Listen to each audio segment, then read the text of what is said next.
Hello, this is Dr. Veerle van Tricht, Burnout expert again.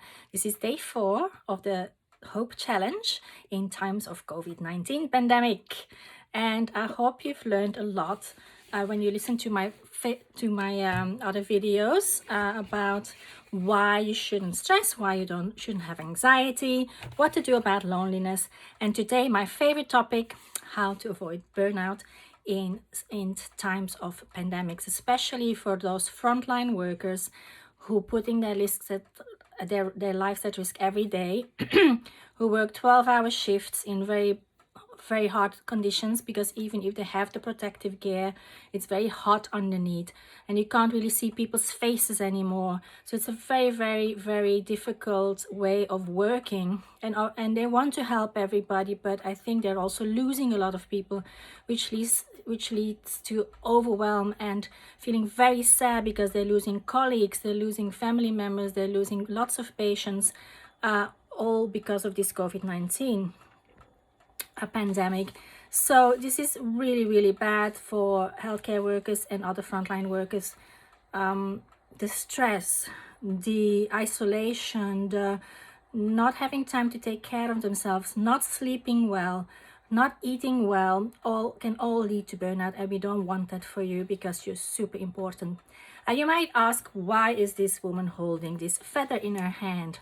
And it is just to show you that even though I have had burnout as a doctor twice, the first time as a medical student, the second time when I had my first baby, and I was at the top of my career as an vitreoretinal surgeon, I came back. What I'm saying is, and I still managed to publish 2 books, one of which became a bestseller.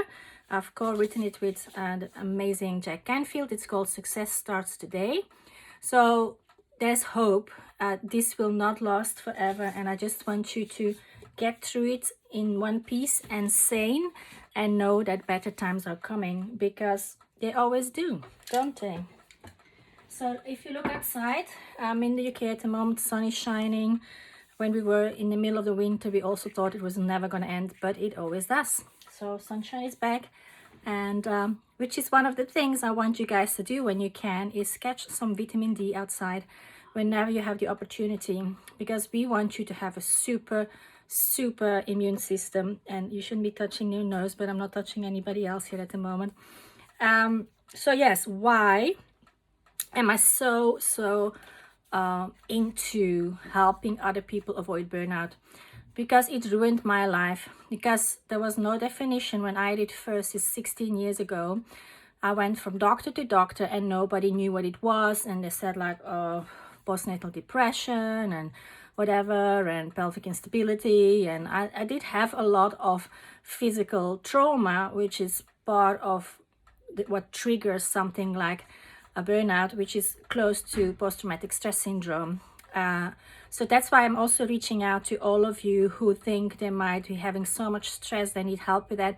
I've been through it, and I have put together an online program that I will give to you. Just reach out and say what you need help with the most, and I will give you the module that I think will serve you the most. It has educational videos, a workbook, it has guided meditations. So please reach out to me, because that's all I can do. I want to be of service and reach as many people as possible, so they don't have to go through all the misery that I've been through. And it took me many years to, lost my career, everything, income, house.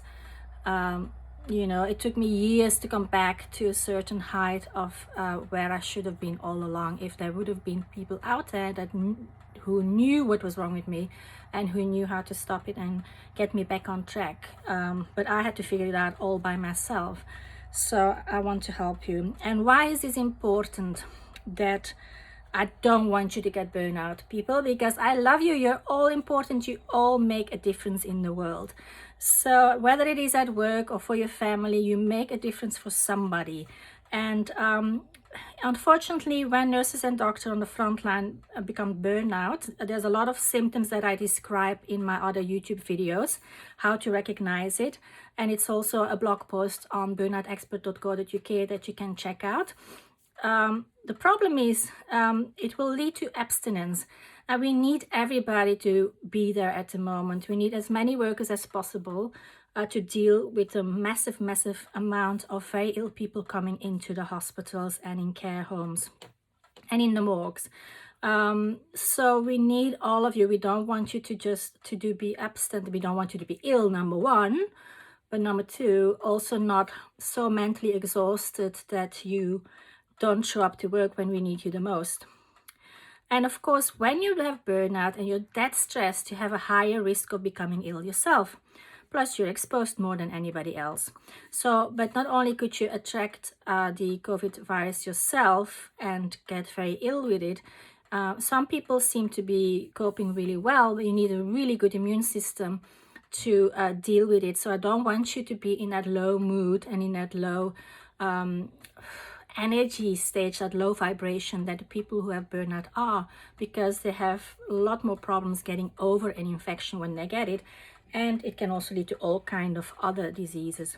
A third reason why I don't want you beautiful people to suffer from burnout is because you tend to make more medical mistakes then, and then you will feel so guilty. I know from some of my previous clients who went through this, like it might be very hard to ever forgive yourself if there's any medical mistakes that you make, which might cause a lot of problems for your patients.